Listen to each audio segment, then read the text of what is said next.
Alors, Toda Rabba, Gaël, de nous avoir, de répondre à nos questions aujourd'hui. Je rappelle que tu es vice-président de l'Organisation sioniste mondiale et que tu connais très bien le département qui s'occupe de ce qu'on appelle la Hitchashvut, du repeuplement en terre d'Israël. Et on aimerait passer quelques minutes avec toi aujourd'hui pour t'interviewer justement sur ce thème-là. Mais avant de parler de tes fonctions justement de repeupler et de reconstruire les kibbutzim du Sud ou le Nord, il faut dire aussi que le 7 octobre, tu te trouvais à moins d'une dizaine de kilomètres de la bande de Gaza. Est-ce que tu veux nous raconter en ce jour de Tisha B'Av comment le 7 octobre s'est déroulé pour toi et ta famille?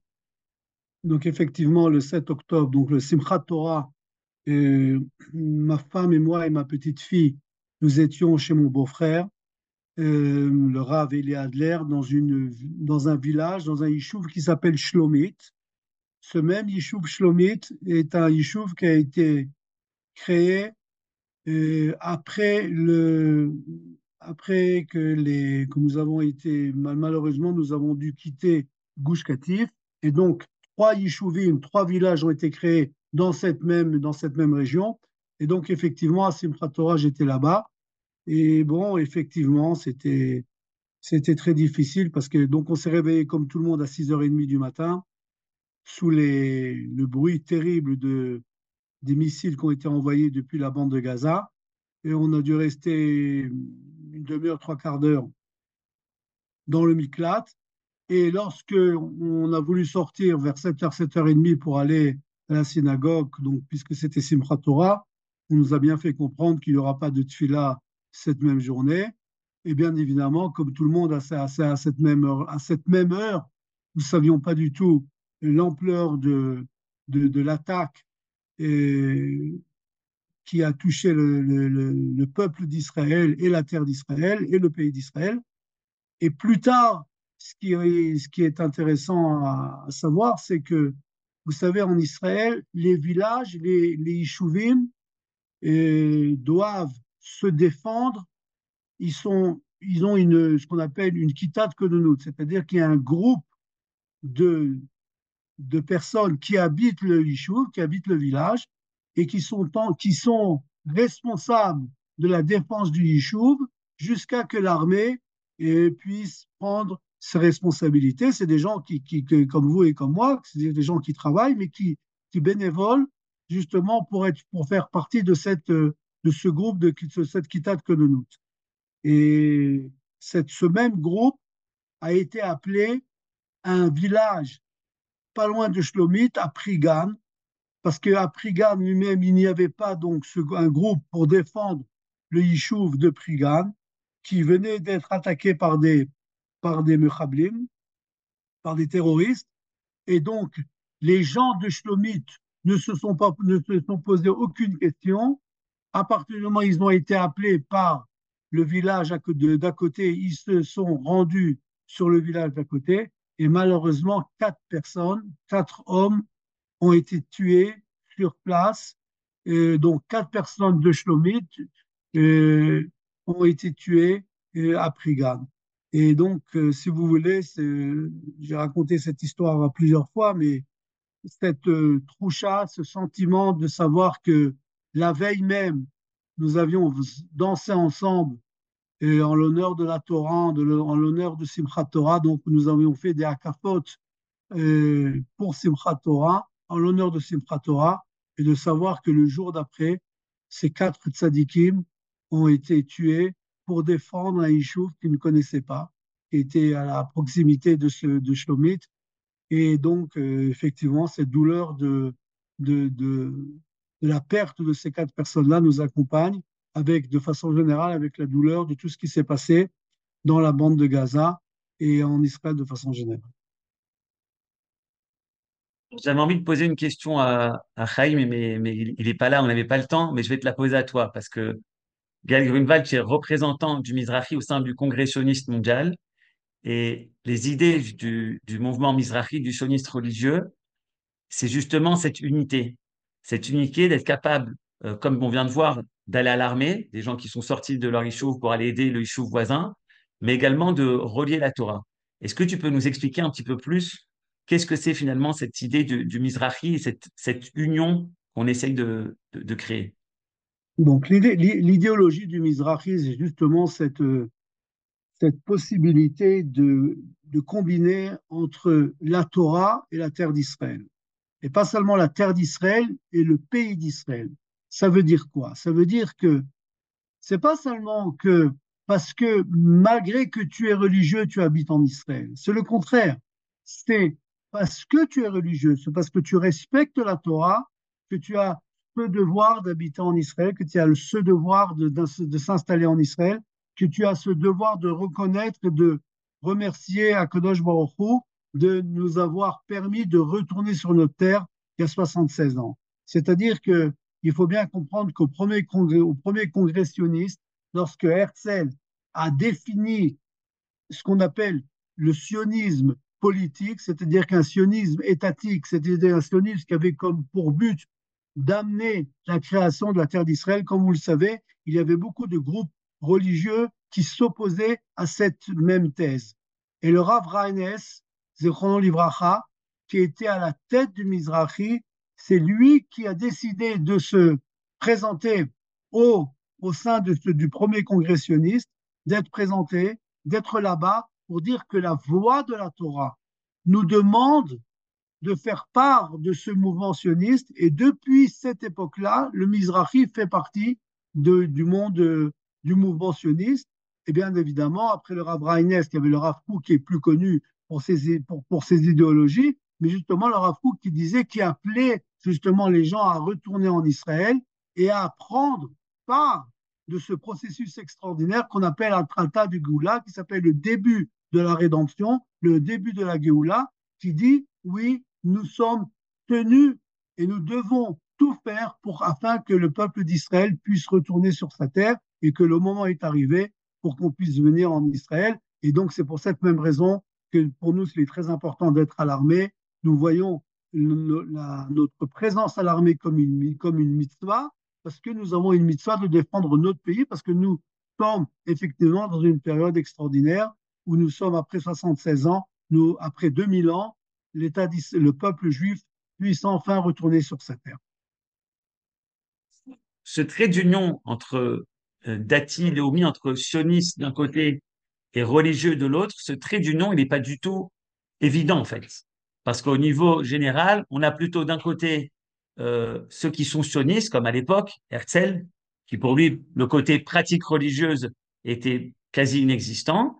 Et on a de l'autre côté, on a ceux qui sont pratiquants, je dirais même orthodoxes. Et ce trait d'union entre les deux, entre le côté d'amour de la terre d'Israël et la pratique religieuse, ce trait d'union, il n'est pas facile. Mais est-ce que tu penses qu'aujourd'hui, après le 7 octobre, il y a justement cette voie qui est capable de relier la terre avec la pratique religieuse, avec la Torah? Est-ce que tu sens que depuis le 7 octobre, ça bouge et des deux côtés, des gens qui se sentent plus proches de la terre, mais moins de la pratique religieuse, ou inversement, tu sens qu'ils arrivent justement à faire cette union et à faire ce trait d'union?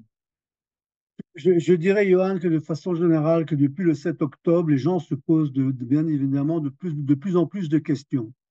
Et les questions sont, je dirais, qu'est-ce que je fais ici? Pourquoi j'habite en Israël?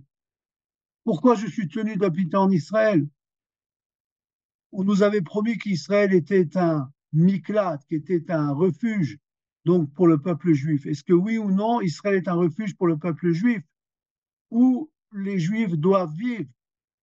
Et parallèlement à ce qui s'est passé le 7 octobre, et ça, comme je m'adresse à une grande partie, à une grande partie de nos participants qui habitent en France, qui peut-être habitent encore dans d'autres pays, vous le savez très bien que nous sommes témoins d'un antisémitisme extraordinaire, même dans des pays qui étaient considérés comme des pays qui étaient beaucoup plus tranquilles à ce niveau-là. Je parle des États-Unis. Nous avons vu ce qui s'est passé dans les universités très importantes aux États-Unis, c'est-à-dire que, si vous voulez, il y a une attaque, c'est pas uniquement une attaque contre la terre d'Israël, mais c'est une attaque contre le peuple juif. Et effectivement, le peuple juif est représenté en Israël. Et si vous voulez, l'expression extraordinaire, l'expression, je dirais, euh, l'expression maximum de la présence du peuple juif et de son existence, elle se traduit par sa présence en Israël. Et donc, c'est pas pour rien que ces gens-là s'adressent contre Israël, contre le peuple juif, en attaquant leurs représentants qui habitent en Israël. Et donc, si vous voulez, je réponds à ta question, Johan, parce que effectivement, il y a des gens qui ont du mal à combiner justement cette, ces valeurs de Torah et d'Israël, mais la Torah sans Israël, elle n'a pas de possibilité de tenir, et Israël sans Torah également ne peut pas tenir. Et donc, c'est pour ça qu'il est tellement important de relier les deux choses. Et bien évidemment, nous le savons très bien, ça prend du temps. Les choses et ce sont des processus qui prennent du temps. On était pendant 2000 ans, on était dans la diaspora, on n'était pas en Israël. Pendant 2000 ans, si vous voulez, on s'est habitué à une autre vision du judaïsme. Et ce judaïsme aujourd'hui qui est basé sur la Torah, qui est une entière, un respect de 100% du Shulchan Aruch, mais en Israël avec les valeurs de l'État d'Israël. Sigaël, ce 7 octobre a bien sûr marqué les consciences. Il y a surtout des noms qui ont marqué. Aujourd'hui, tu demandes à n'importe qui, Be'eri ou Kfar Aza, ça tout le monde connaît, tout le monde a vu des images. Certains sont venus même sur place, entre autres grâce au Mizrahi France. Mais il y a bien plus que ça en fait. Et toi, dans ton rôle, puisque tu as récupéré le département du repeuplement au sein du Congrès sioniste mondial, ton rôle, c'est justement de reconstruire tout ça.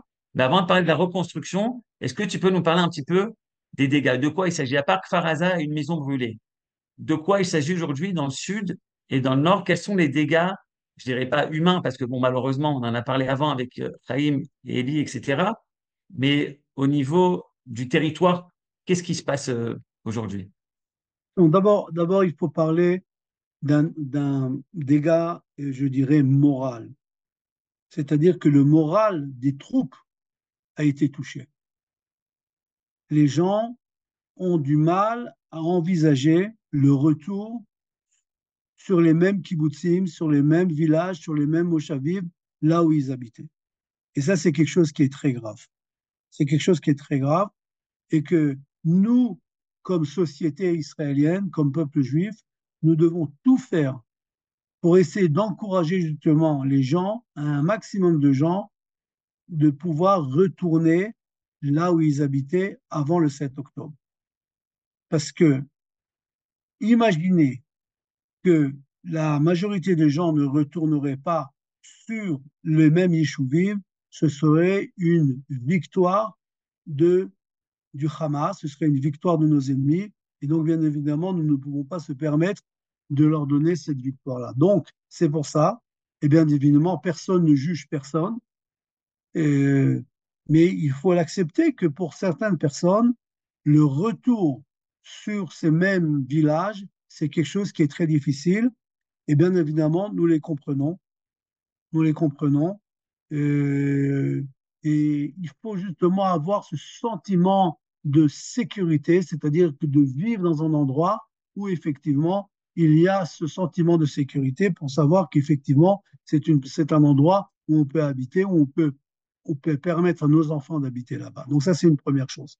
Alors effectivement, il y a un travail très important qui est fait par le département dont j'ai le privilège d'être à sa tête, la Khativa Laïtieshut, le département justement qui soutient les Yishuvim, les villages à travers Israël. C'est un département qui se trouve au sein de l'Organisation sioniste mondiale. Et le Mizrahi, que tu représentes ici, Jonathan, Johan, et que moi aussi j'ai la chance de le représenter.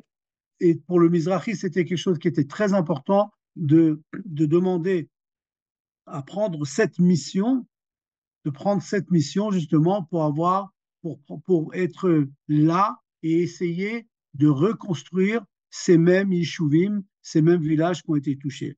Donc, pour le moment, ce qui a été fait, c'est que nous avons donc construit des sites temporaires justement pour ces mêmes Yishuvim qui ont été touchés. Je vais prendre un exemple.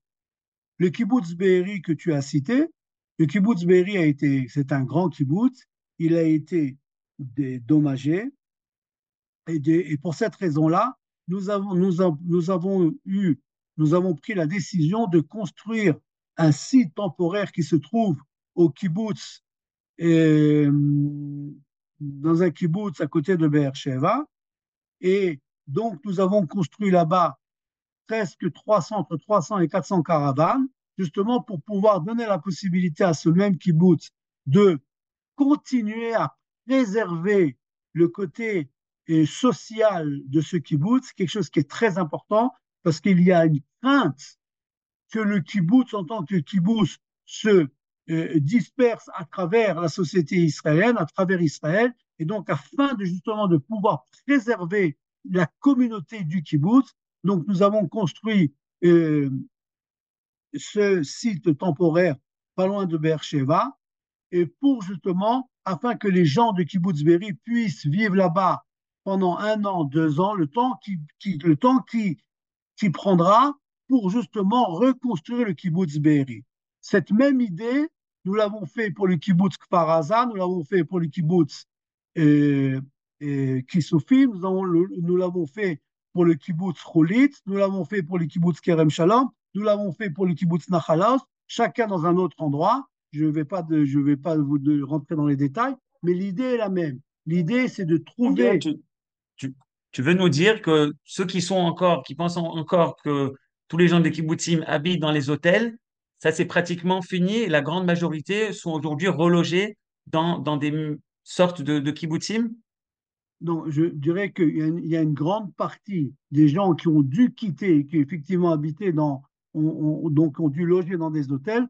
Aujourd'hui, grâce à notre département, nous avons donc construit ces sites temporaires. Le kibbutz Hatzerim reçoit le kibbutz Kfar Aza, le kibbutz Be'eri, Ruchama reçoit le kibbutz Aza, Hulit a été reçu par Revivim, Mishmar Haemek a reçu le kibbutz de Nachal Oz, et Hachelim a reçu le kibbutz de Kerem Shalom. Et de cette façon-là, nous avons la possibilité de leur donner justement de préserver, de garder cette communauté, ce côté social qui est tellement important. Et effectivement, il y a encore des gens qui sont dans des hôtels ou qui ont loué des appartements à travers Israël et qui, pour différentes raisons, habitent là où ils habitent. Et nous devrons attendre lorsque les villages seront donc prêts à recevoir la population, de savoir combien de gens effectivement retourneront là-bas. Merci Gaël. Une dernière question. On parle aujourd'hui de destruction du temple, également de reconstruction. Est-ce que nous, au niveau individuel, on peut faire quelque chose? Je me rappelle d'une action qui avait été menée par le Mizrahi, où on pouvait prêter nos appartements gratuitement aux gens du Nord qui pouvaient pas rentrer chez eux. Est-ce que, avec tes équipes, vous avez pensé à un plan d'action où également les simples individus pourraient aider justement à cette reconstruction des kibbutzim? J'aimerais te dire, Johan, deux choses. Alors, tu parles de tzedaka, tu parles de faire des bons, de faire des dons, d'aider, c'est quelque chose qui, effectivement, qui est très important. Mais je pense qu'il y a un message supplémentaire qui est très important aujourd'hui, d'Afka, pendant la journée de Tisha B'Av. Je pense que l'année qui a précédé le 7 octobre 2023 était une année terrible pour le peuple juif. Il y avait une polémique terrible au sein de la société israélienne. Et malheureusement, la société israélienne n'avait pas trouvé, je dirais, la méthode pour entretenir une polémique, pour pouvoir entretenir une machloquette. Et je n'ai pas besoin de dire aux gens qui nous suivent aujourd'hui que la machloquette, que la discussion, c'est quelque chose qui est respectable. Le Talmud, la Gemara, est pleine de machloquettes, mais ce sont des machloquettes le Shem Shamaï. Ce sont des machloquettes où chacun a une idée. C'est très possible d'avoir des idées. Je ne suis pas obligé d'accepter ton idée, mais par contre, je suis tenu à respecter ton, ton idée, ton idéologie, et de respecter la personne avec laquelle je m'entretiens. Et donc, je pense que ce message d'Ardout, ce message d'unité qui manquait tellement avant le 7 octobre, c'est quelque chose qui est nécessaire que toutes les personnes qui nous écoutent aujourd'hui, toutes les personnes qui sont présentes avec nous aujourd'hui, nous devons tous faire à notre niveau, que ce soit par rapport à nos voisins, que ce soit par rapport aux gens qu'on rencontre dans des magasins, que ce soit des gens qu'on ne connaît pas. Très souvent, il y a un manque de connaissances des gens qui sont religieux. Les gens ne connaissent toujours, les gens ne connaissent pas assez. Qu'est-ce que la belle facette de la religion, de la Yahadou, du judaïsme? Et donc, et je pense que les personnes qui sont avec nous aujourd'hui ont justement cette obligation, sont tenues à tout faire pour justement faire passer ce message d'Ardout, d'unité. Et ça, c'est le vrai tikkun de Tisha B'Av. Parce que si le Beth Amikdash, si le temple a été détruit à cause de Sinat Rinam, comme le disait le Rav Kook, nous sommes tenus de tout faire pour amener justement cet Ahavat Rinam, cet amour gratuit, cet Ahavat Rinam qui est tellement important, qui est tellement nécessaire, afin justement de pouvoir continuer à préserver et à avancer le pays d'Israël et le peuple juif de façon générale. Merci beaucoup, Toda Rabba Gaël Grunwald, je rappelle, vice-président de l'Organisation sioniste mondiale et directeur du département du repeuplement en terre d'Israël. Merci d'avoir été avec nous et de terminer avec ces paroles du Rav Kook, justement, cette union à tout prix de Avat Chinam. Toda Rabba.